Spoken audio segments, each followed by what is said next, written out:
Bonjour à tous, chers auditeurs. Merci d'être là avec nous à cette toute nouvelle émission du combat spirituel. Aujourd'hui, nous voulons entrer un peu plus en profondeur dans le domaine de la sorcellerie. Nous avons touché à ce point de façon sommaire dans l'émission précédente. Et aujourd'hui, on veut y aller un peu plus en profondeur. Merci, Pasteur Badé, d'être là de nouveau avec nous aujourd'hui. Oui, bonjour, Michael. Donc, on se pose la question, au 21e siècle, est-ce qu'il y a encore de la place pour la sorcellerie ou ce sont des choses du passé? Merci, Michael. Comme je l'ai dit dans l'émission précédente, la sorcellerie est loin de là d'être un mythe de l'humanité, des contes de fées du Moyen Âge. Non, loin de là. Aujourd'hui, depuis le milieu du XXe siècle, la sorcellerie s'est développée en ce qu'on appelle une religion néo-paganiste. OK. Donc la sorcellerie revendique cette entité-là de religion. Et par exemple, on est surpris de voir comment la sorcellerie influence notre époque aujourd'hui. Ça a favorisé la mise en place de cette religion qu'on appelle par exemple la Wicca. La Wicca qui est présente aux États-Unis, en Angleterre et aussi au Canada.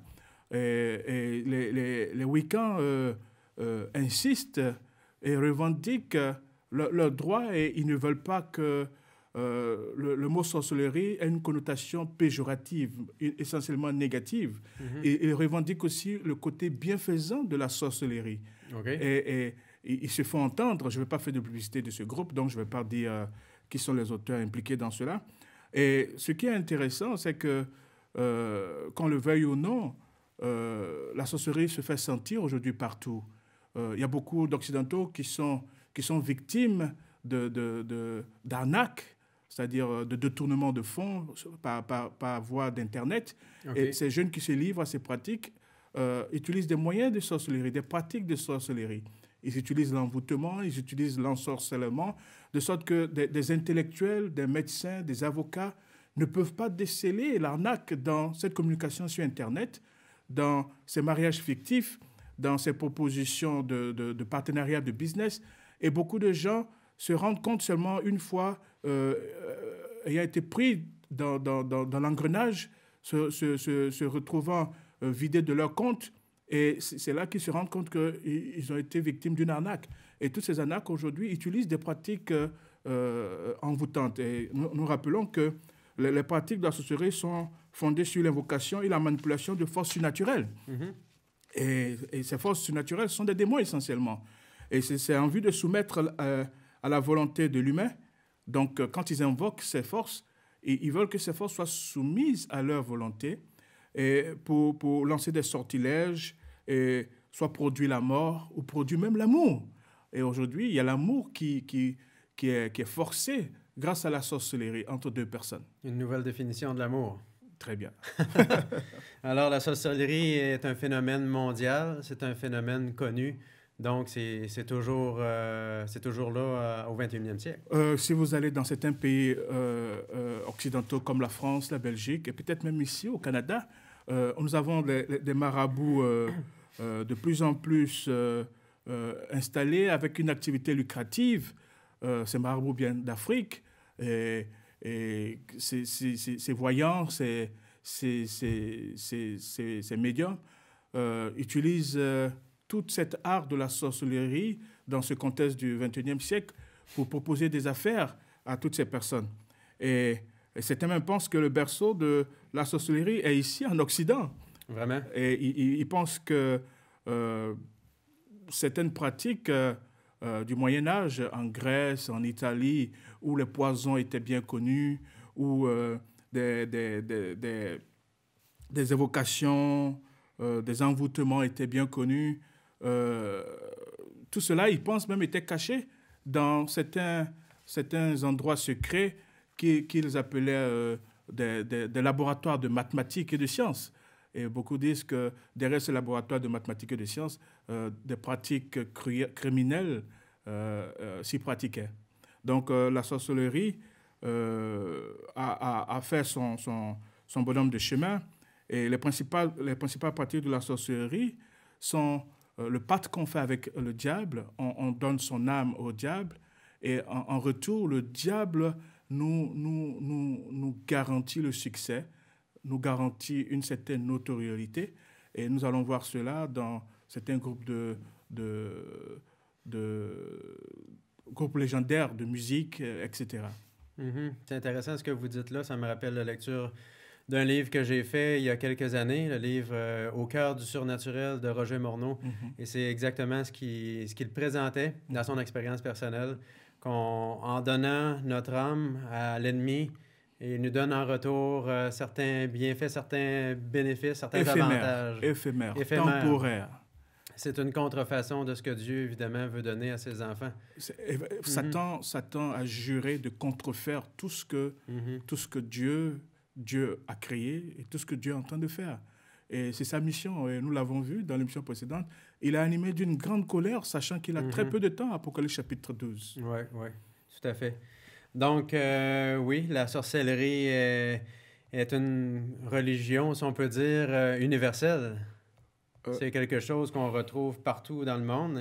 Et la parole de Dieu nous en parle aussi, de la sorcellerie. On peut trouver ça dans plusieurs passages. Oui, avant de revenir au verset biblique, aujourd'hui, la sorcellerie, c'est la rébellion. C'est la rébellion contre Dieu. C'est devenu ce que j'appellerais une marque universelle de l'homme déchu. Oui. Puisque la manipulation de ces forces occultes pour assouvir des intérêts personnels est caractéristique de la rébellion contre Dieu. Et nous lisons par exemple dans 1 Samuel chapitre 15, le verset 23, car la désobéissance est aussi coupable que la divination, et la résistance ne l'est pas moins que l'idolâtrie, et les téraphines, puisque tu as rejeté la parole de l'Éternel, il te rejette aussi comme roi.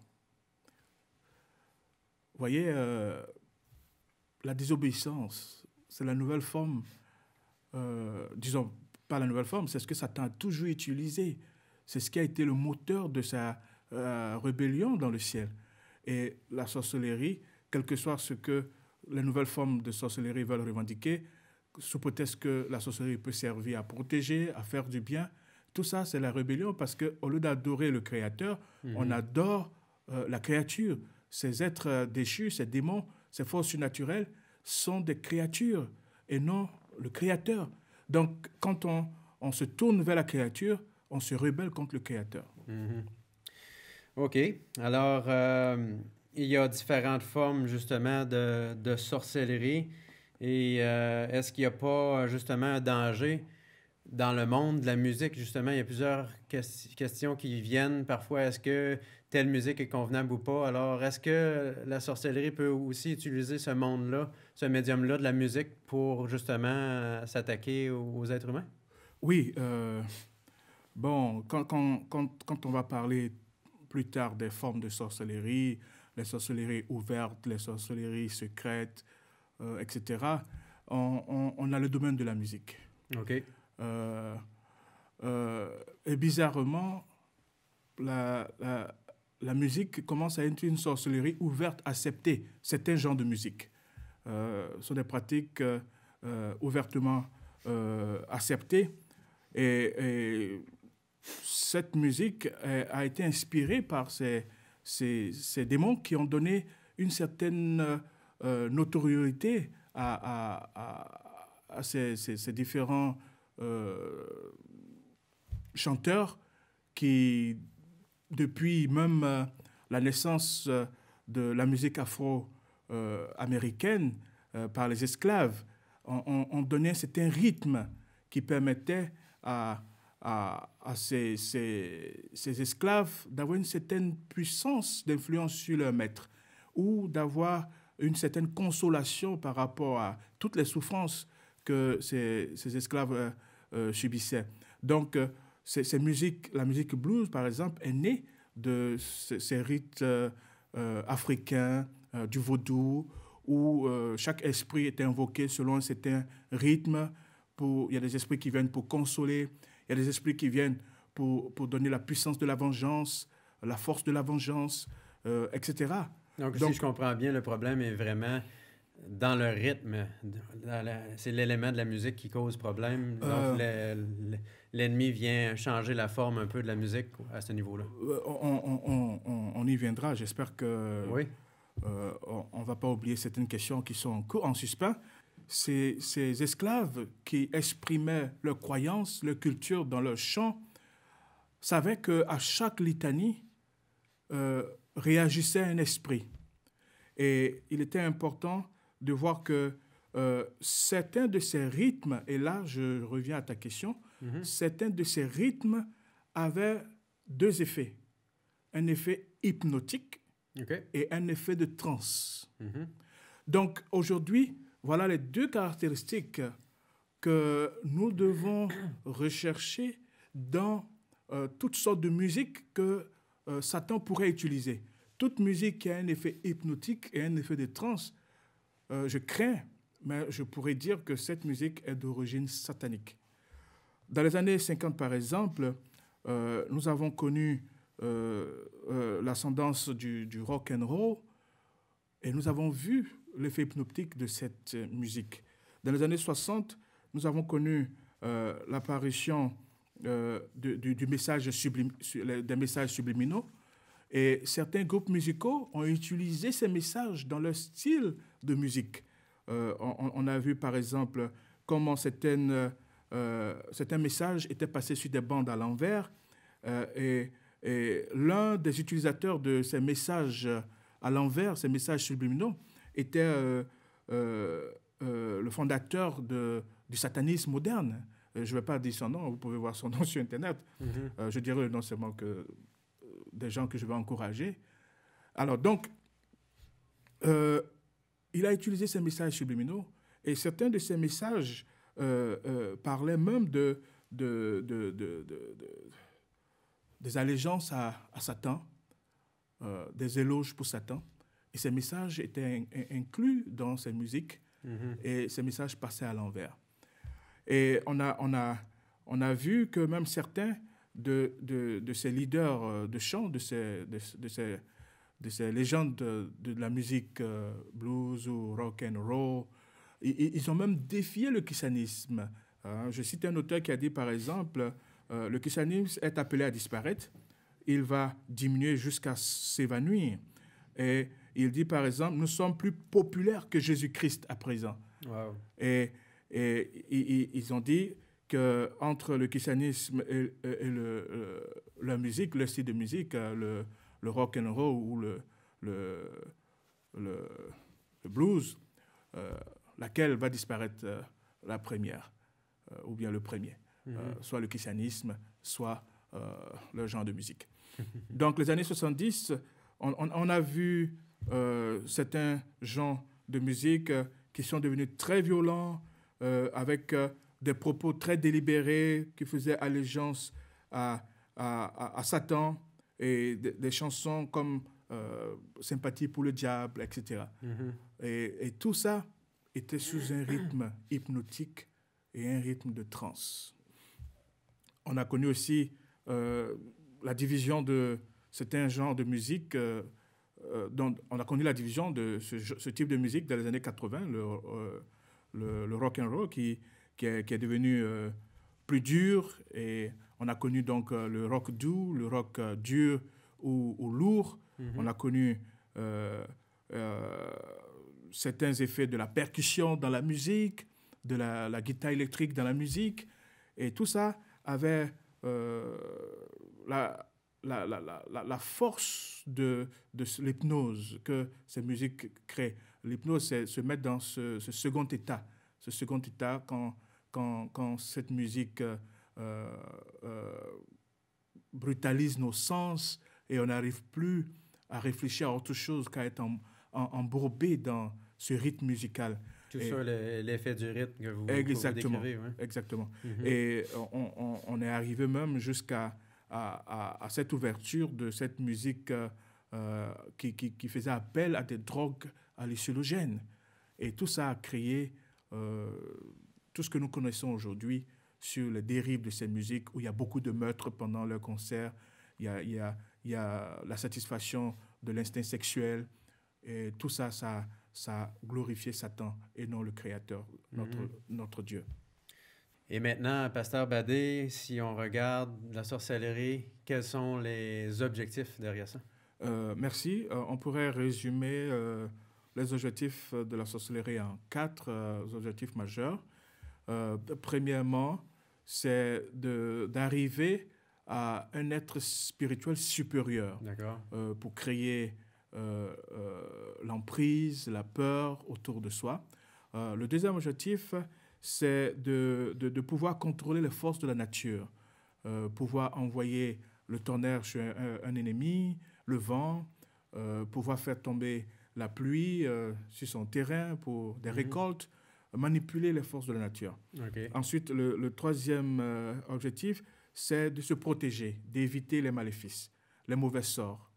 Et le quatrième objectif, c'est contrôler d'autres personnes, les contrôler avec des potions, avec des envoûtements, des poudres, pour les forcer à aimer, pour les forcer à acheter, pour les paralyser, les empêcher à se développer dans leur travail et pour s'accaparer leur faveur et pour souvent même les éliminer, les tuer. Wow, OK. Ouais. Donc, ça nous fait un clin d'œil justement à Jésus qui contrôle en tant que créateur la nature, mais ça a une certaine puissance, eux, qui est limitée, mais ils peuvent faire néanmoins des choses extraordinaires et j'imagine que vous avez été témoin des choses comme ça dans votre expérience. Oui, Éphésiens chapitre 6 dit clairement, dans le verset 12, que nous luttons contre les princes de ce monde de ténèbres. Ça veut dire qu'ils ont une certaine puissance que Dieu leur a donnée. Satan est descendu avec tout son pouvoir. Rien de son pouvoir ne lui a été enlevé. Et la Bible nous dit qu'il était le chef de la chorale céleste. Donc, leurs pouvoirs sont vraiment, disons, reconnus. Et nous pouvons citer un exemple. Un jeune qui avait été ensorcelé dans son travail. Et chaque fois qu'il déposait des dossiers, rien ne marchait. Chaque fois qu'il faisait un travail, les gens ne le payaient pas. Et ça, c'était un sort qui était sur lui. Et il a fallu que nous défions ce sort au nom de Jésus-Christ de Nazareth. Et comme à Gadagara, dans Matthieu chapitre 5, Matthieu chapitre 8, pardon, et Marc chapitre 5, quand Jésus rentre à Gadagara, le démoniaque qui est possédé d'une légion de démons, qui fait environ 5000 mauvais esprits, se prosterne devant Jésus-Christ.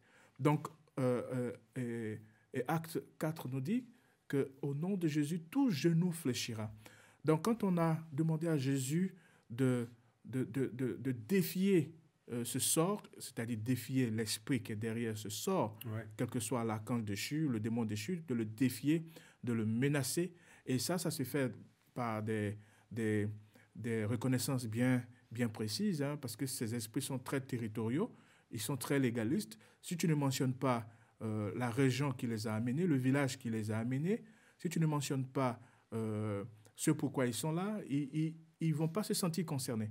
Donc, quand on a fait cette prière, parce que, bon, moi, c'est mon ministère, je vais partager ça dans les autres émissions, comment on fait face à la sorcellerie. Quand on a dit, Seigneur, tout ce que ce village, on a dit le nom du village, tout ce que les parents de sang, le droit de sang qu'ils ont sur ce jeune homme, nous te le confions et paye toute dette à travers ton sang, mais défie tout esprit qui est derrière les échecs de ce jeune homme. Je vous dis, en 2 semaines, ce que ce jeune homme avait perdu en près de 6 ans, il a été capable de le retrouver en 2 semaines. Amen. La semaine qui a suivi, quelqu'un l'a appelé pour lui verser une dette de près de $4000. Wow. Une dette de 2 ans que cette personne ne voulait pas payer. Et quand on a fait cette prière, ces esprits ont lâché la prise et quelqu'un est venu lui verser une veste de près de 4 000 $. Et un emploi qu'il cherchait depuis des années, la semaine qui a suivi, ce jeune homme a eu cet emploi. Donc, au nom de Jésus, tout genou fléchit. Et la solution à la sorcellerie, c'est le nom de Jésus. Pas de façon formalitaire, pas de façon religieuse, mais de façon personnelle. OK. Et en fait, est-ce qu'il y a différentes catégories, justement, de sorcellerie? Oui. Bon, je disais tantôt qu'il y a la sorcellerie publique. Oui. Ça, c'est aujourd'hui ce qui est connu. Hein. On a des temples qui sont dédiés à Satan. On a des rituels qui sont connus au vu et au su de tous. De la manière les chrétiens vont à l'église, de la manière certains groupes religieux vont dans leur temple public. De façon ouverte comme ça. De façon ouverte. On a des gens qui vont dans des temples où ils adorent Satan, ils adorent des esprits. Donc pour ceux qui sont athées, ça fait beaucoup à rejeter. Là, et maintenant, il n'y a plus uniquement Dieu. Il faut aussi rejeter ceux qui vont adorer directement Satan parce que c'est un phénomène qui est là. Bon, les athées, ça c'est un autre débat. Ils disent qu'ils ne croient pas en Dieu, ils ne croient pas en Satan, mais ils sont intéressés à avoir un gain matériel. Ils sont intéressés à prospérer dans leurs affaires. Donc, ils sont aussi tentés à aller dans ces lieux où on leur promet ce gain matériel, où on leur promet une certaine puissance dans la société. Donc, dans la logique de ces athées, il n'y a pas cette restriction, je pense. Ensuite, il y a la sorcellerie secrète. Et ça, c'est les réunions qui se font tard dans la nuit, dans des endroits secrets, où on fait des sacrifices d'animaux, et souvent même des sacrifices d'humains. Encore aujourd'hui. Sacrifices d'enfants, oui, ça se passe encore aujourd'hui. Il y a eu plusieurs témoignages de policiers qui ont découvert des lieux secrets, et ça, je parle de 2 ans, de 1 an. J'étais aux États-Unis l'année passée pour une conférence, et il y a un policier qui témoignait que de plus en plus, il rencontre des jeunes qui sont impliqués dans les crimes, qui ont des liens avec des pratiques rituelles. Okay. Et quand ils visitent ces lieux, ils retrouvent les traces de sacrifices d'animaux. Aujourd'hui, au XXIe siècle, dans les grandes villes occidentales. Donc ça, c'est la sorcellerie secrète. Okay. Il y a la sorcellerie déguisée dans la musique. Oui. Et il y a la sorcellerie qui se caractérise par les manifestations de la chair. Et ça, c'est malheureusement une forme de sorcellerie. Et nous allons lire un passage dans Galates chapitre 5, le verset 19. Oui. Or, les œuvres de la chair sont manifestes. Ce sont l'impudicité, l'impureté, la dissolution, l'idolâtrie, la magie, les inimités, les querelles, les jalousies, les animosités, les disputes, les divisions, les sectes, l'envie, l'ivrognerie, les excès de table et les choses semblables. Je vous dis d'avance, comme je l'ai déjà dit, que ceux qui commettent de telles choses n'hériteront point le royaume de Dieu. Alors pourquoi on parle de cette sorcellerie comme la manifestation des œuvres de la chair? Vous voyez, dans ce verset, il est cité clairement la magie, au verset 20, l'idolâtrie, la magie. Ça veut dire quoi? Ça veut dire que quand nous laissons ces œuvres de la chair prendre le dessus, et sans vraiment prier pour que l'Esprit de Dieu nous aide à être victorieux, nous sommes en train de pratiquer une forme de sorcellerie. C'est déjà le temps de terminer cette émission sur la sorcellerie. Merci d'avoir été avec nous et on vous invite pour une nouvelle émission sur le combat spirituel. Merci.